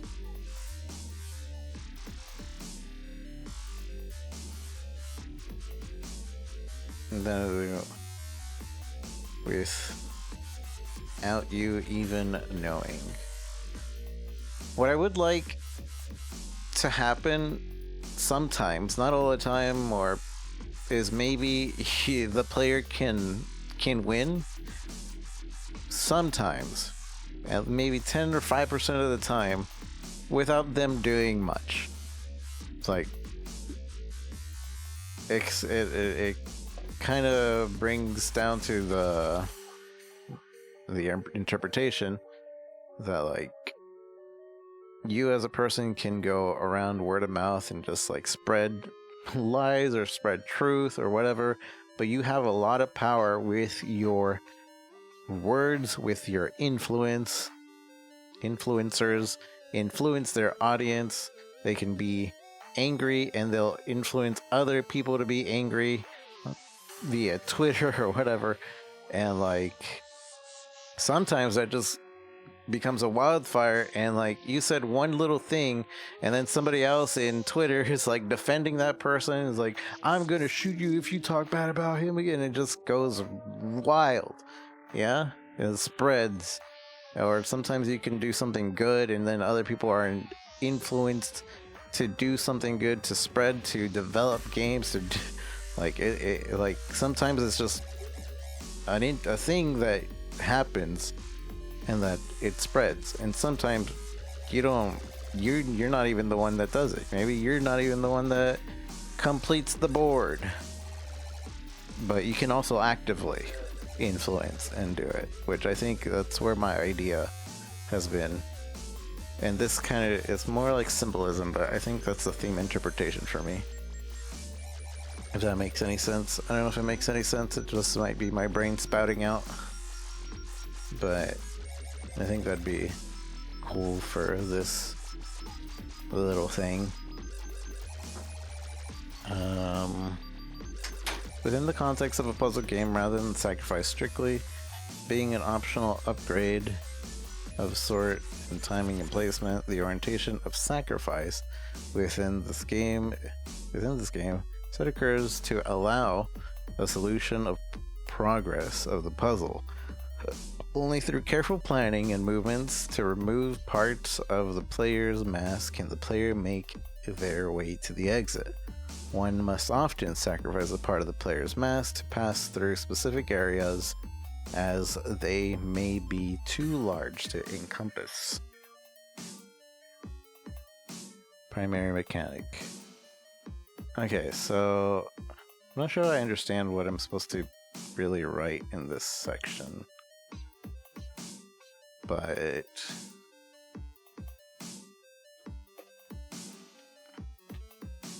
oops.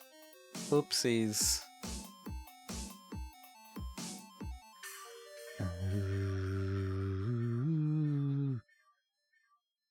So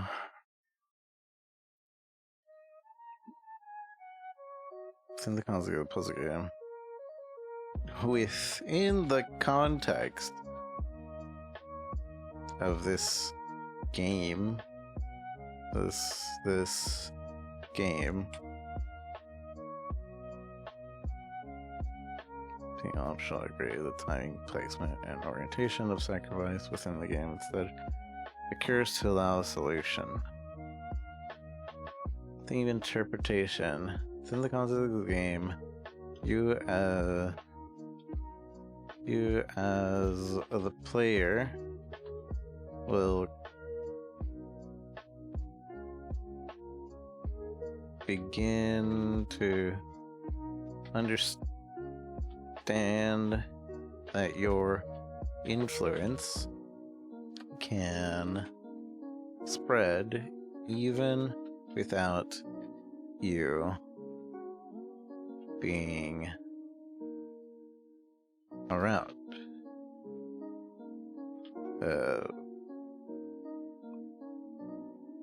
Though you may completely influence the entire map of your own volition. Is that the word I'm looking for? Volition? Your own volition. No, volition? Solution. Valuation. What word am I looking for? Valuation? Valuation? Valuation. Vlu? Is that not a word? I swear that's a word. Chat GPT.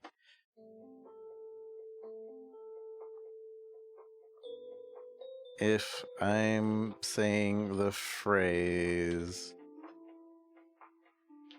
of your own volition, what does volition mean? Seems like you might typo in your phrase. The correct volition. That's the word. If you intend to play your own volition, saying willingly or by own choice and decisions. Yes. Your own volition. Volition. You may complete and influence an entire map through your own volition. Your own volition. Often you will spread your influence through others that may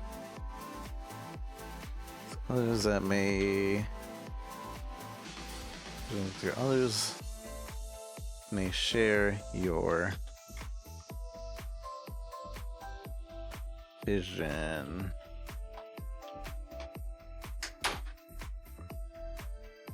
And I guess I have to say this in the game document kind of way. Others may share your vision. Whether that may stem from your influence in a positive manner, where everyone spreads positively, or in a negative manner, your influence spreads knowingly or not, and you influence that spread. I don't know, I'm pretty sure I'm kind of talking out of my butt there.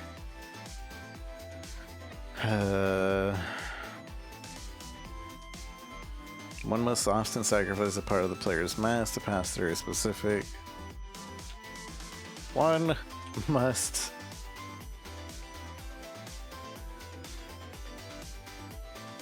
be careful with their actions in order to influence correctly, or you may be influenced yourself.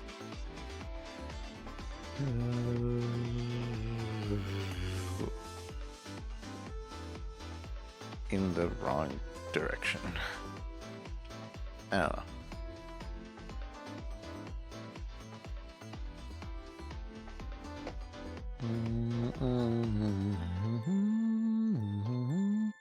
Primary mechanics. So these are mock-up animations. Art not necessarily final.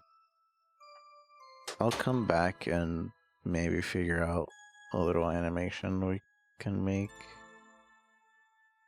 Mechanics. But yeah, we can name some mechanics. Mechanics.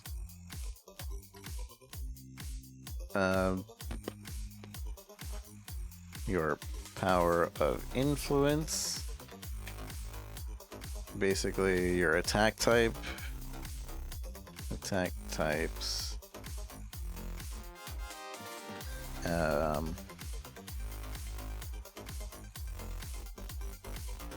The spread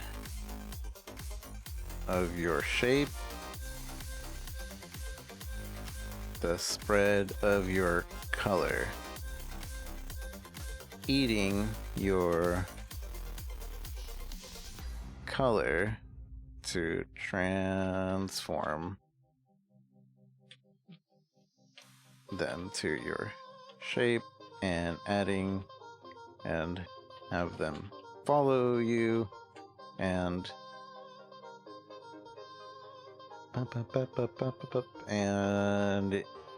add to your influence power.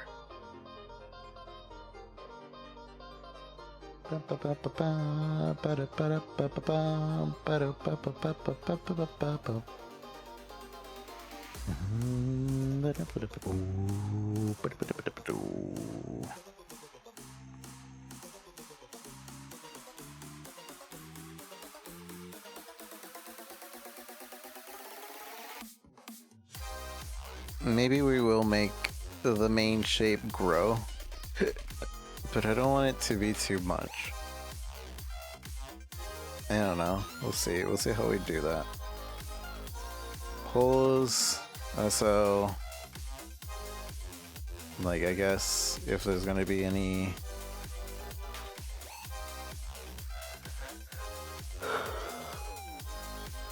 if I remove the cell over a fruit, it will eat the fruit and generate a new cell opposite side of the mass. That's cool. Expand your shapes, which is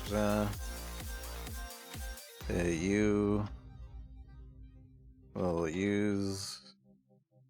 So you need to power up another mechanic.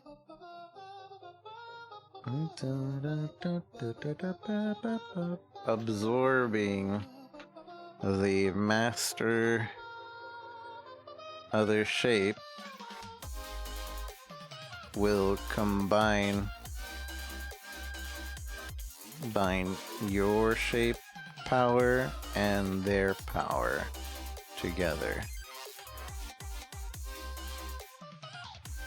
So whatever is the biggest of the other shape, that'll be the master. And if you are able to defeat the master, you will gain their shape. power.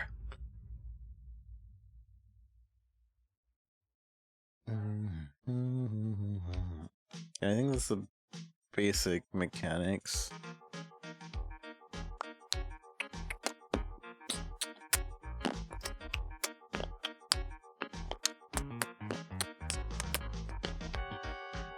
Secondary mechanic, independence.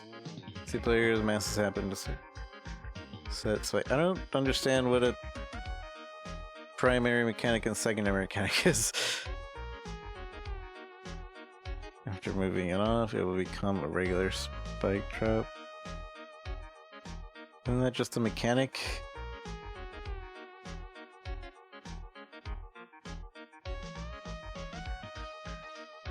Theme interpretation. While maintaining a very limited color palette, theme consoles use the black and white seems too common and a bit harsh on the color theme. For a relaxing puzzle game. To circumvent this, a soft, dark... What a black background game.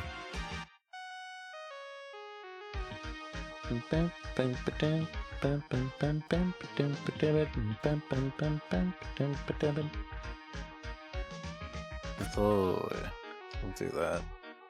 Art. Black background. Simple shapes and simple colors that are easy to see in the black background.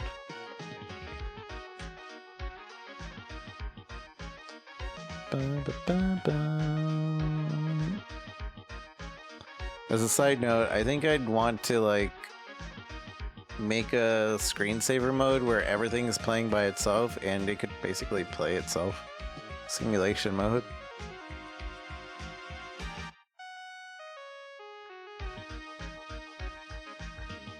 The fruit and generate secondary mechanic, art.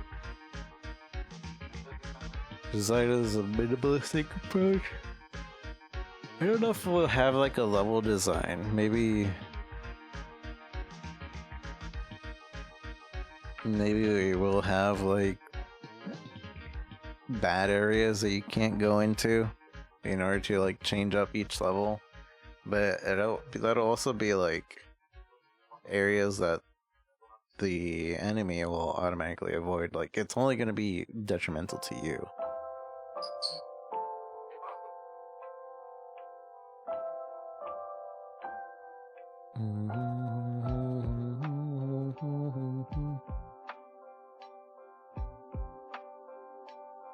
Okay. I'll go back into that. I should have put art down here.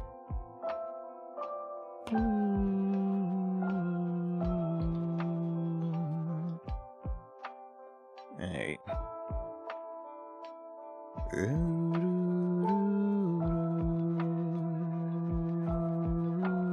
I don't know what it means by theme interpretation.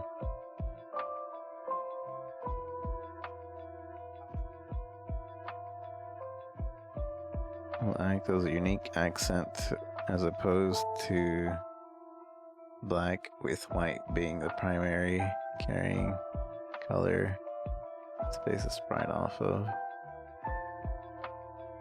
I don't know what you're talking about.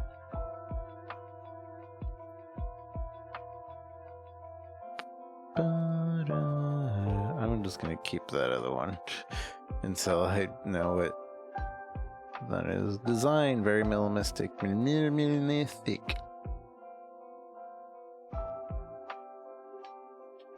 Design. Well, that's basically that.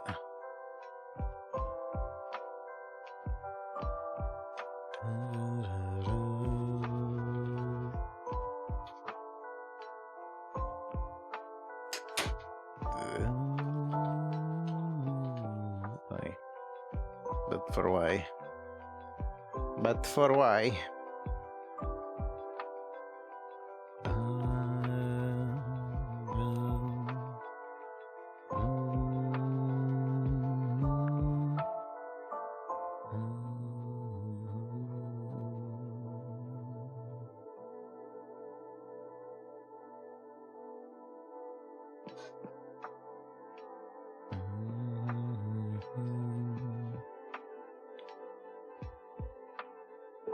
audio. To add an overall theme or vibe of the game, there will be a minimalistic incorporated into the music. Heavy use of reverb and effects to fill space within the few instruments, bass and drum. Will be considered. See, I don't know about this.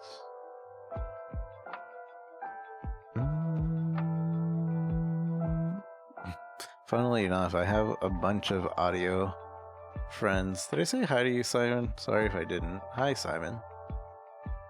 I have a lot of audio friends that I could ask if they wanted to give me something small of theirs for a game jam, and I'm sure they would be like, yeah, for sure, here, use this.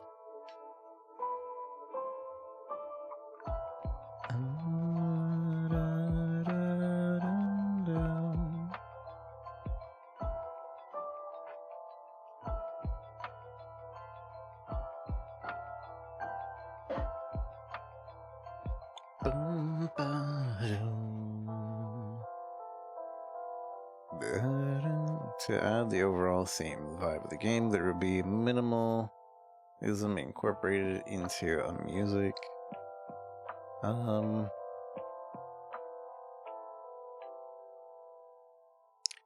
Something tiny and catchy. Something tiny and catchy. And synthesize sound rather than being acoustic.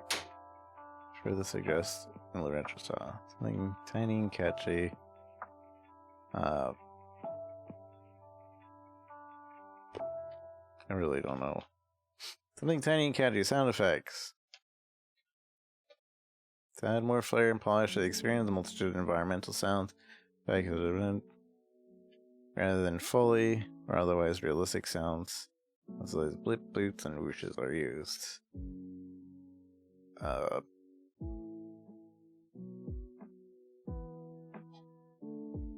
I use some more like blips,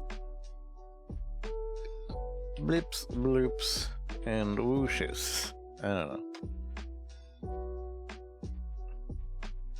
Game experience UI.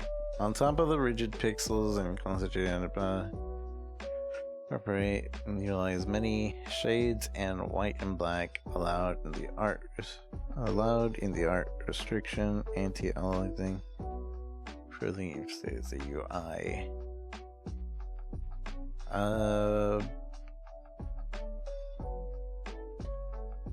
Simple UI with shapes, no words.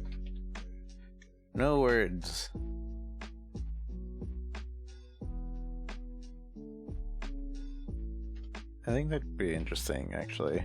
If we could somehow incorporate a UI that doesn't use any words. Say, like, we're not gonna have that many options. So it's literally gonna be like start. So you could like have a green square, or we could have a red octagon. Stop. Probably be a bad idea. Now that I think about it. We'll see. I think it'd be interesting to make a game of shapes and stuff, and literally just like have no words in it. The shapes and your influence. Shapes and influence.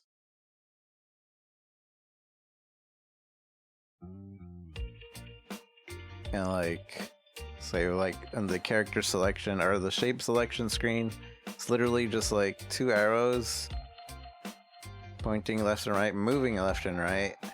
So that signalizes you to push left or right, and then you're choosing like which, and then you get like a check mark or an X.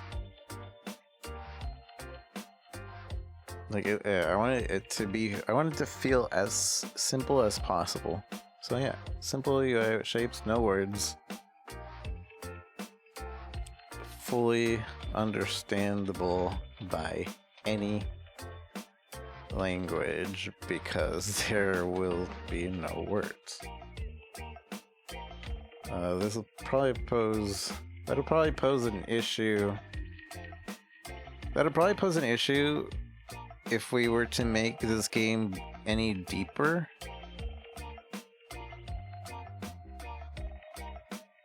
But as of right now, I think as simple as we can make it, it's just like no need for words. Maybe.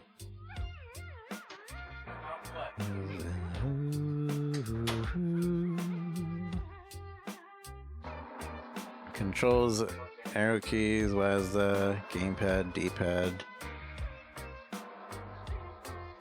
I don't know if there'll be any other buttons other than moving.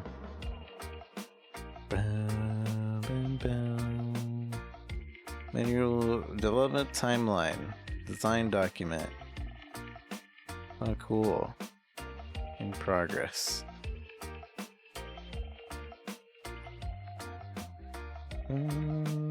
Finishes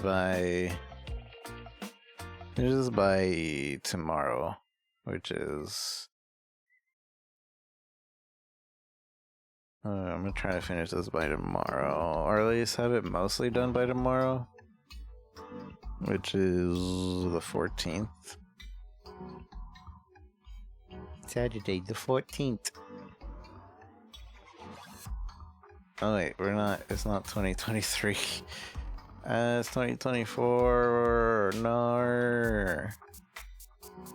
It's 14th. Create player and wall. Oh, I guess I should do the art first. Create shapes. Maybe levels. Levels. So there'd be really simple levels. Main menu theme. I want to say sound stuff is going to be all the way at the end, so UI main menu. The UI and main menu I also want to just kind of save to the end. Level theme, simpler.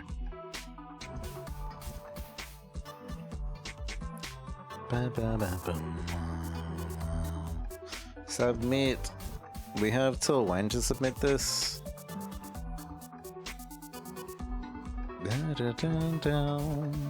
Game develop, not games. Game Jam.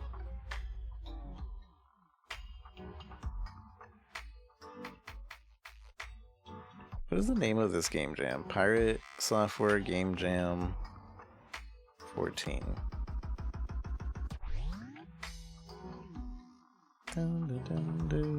What time is it? 2:30. I should probably check on some things. I'm gonna be right back, chat.